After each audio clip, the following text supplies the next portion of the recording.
Peasa's main objective is to fabricate and supply quality products to fulfill customers' expectations. With 48 years of experience, Peasa has been able to achieve recognition from its customers. They produce auto parts as well as drawn-over carbon steel tubes and stainless steel tubes, with their respective cut-to-length operations. Their product range has allowed them to enter the following national and international markets: automotive, electric, and ornamental. They are a 100% Mexican company.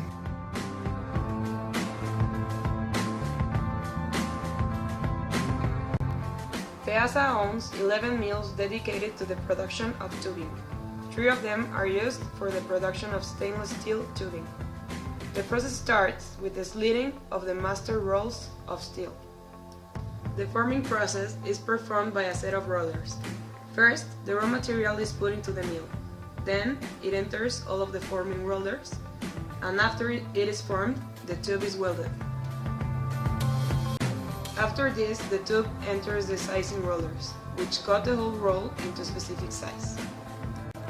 Later, the cut tubes enter the inline eddy current testing, which rejects the defective units. Finally, an operator reviews the quality of the process. The data to be analyzed on this project are the quantitative analysis of the exterior diameter of steel tubes and the qualitative analysis of the tubes.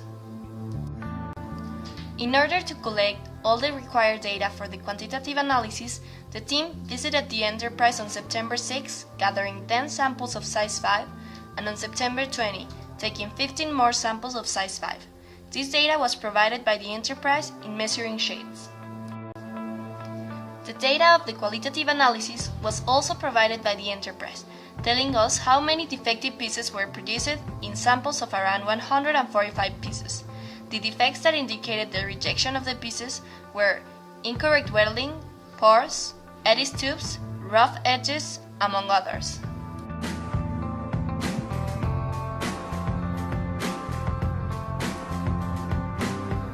To analyze the measurement of the external diameters of the steel tubes, the team made a tolerance limit analysis.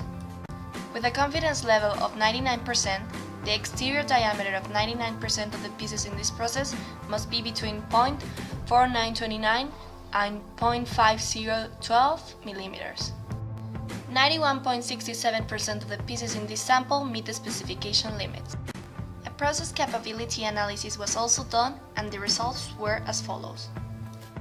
The process has more problems in order to meet one of the specification limits, in this case the lower specification limit, as CPK is smaller than CP. We conclude that the process mean is away from the target. The process has a 2.98 sigma quality level in the short term. In the long term, the process is not appropriate for work. It requires serious analysis and modification to reach a satisfactory quality. This process has more problems to meet the lower specification limit, and it has a 1.48 sigma quality level in the long term.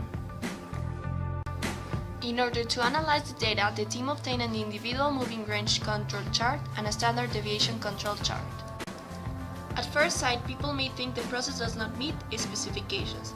However, the reason why there is a big shift from sample 10 to 11 is because the first 10 samples were taken 2 weeks before the last 15. If 2 separate control charts had been done on the 2 different visits, the samples in the 2 control charts might have met statistical specifications. This shift could occur due to a decalibration of the machine after a certain period of time, a change in the personnel that measures the diameter because it is measured by hand, or a problem with the measuring instrument.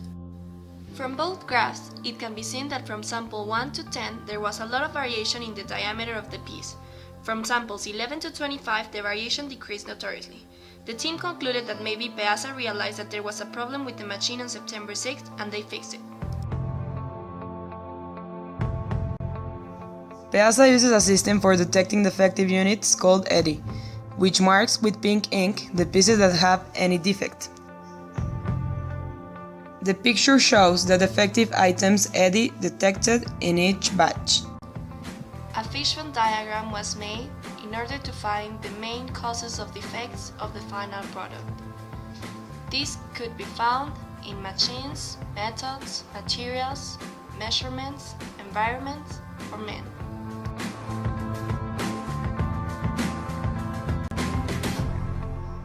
In average, there are 0.004 defects in each tube. It is expected that eventually 99.57% of the tubes will meet the specifications. The sigma level of this process is 2.62.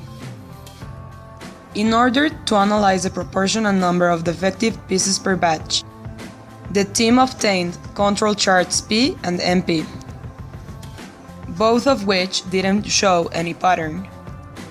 In both charts, the process shows statistical stability. At the present time, Peasa uses control charts. In the 2 different days the samples were taken, they entered the specifications of the limits, and because of this, Peasa may have not realized that there was a shift in the process level. We would recommend them to compare the control limits of the chart every week so that they can analyze what is causing the shift and correct it. We also think that they can implement a better system that not only detects but identifies automatically all the type of defects in order to be more efficient. At last, we can observe that the processes are relatively good and also the quality of the product is very good.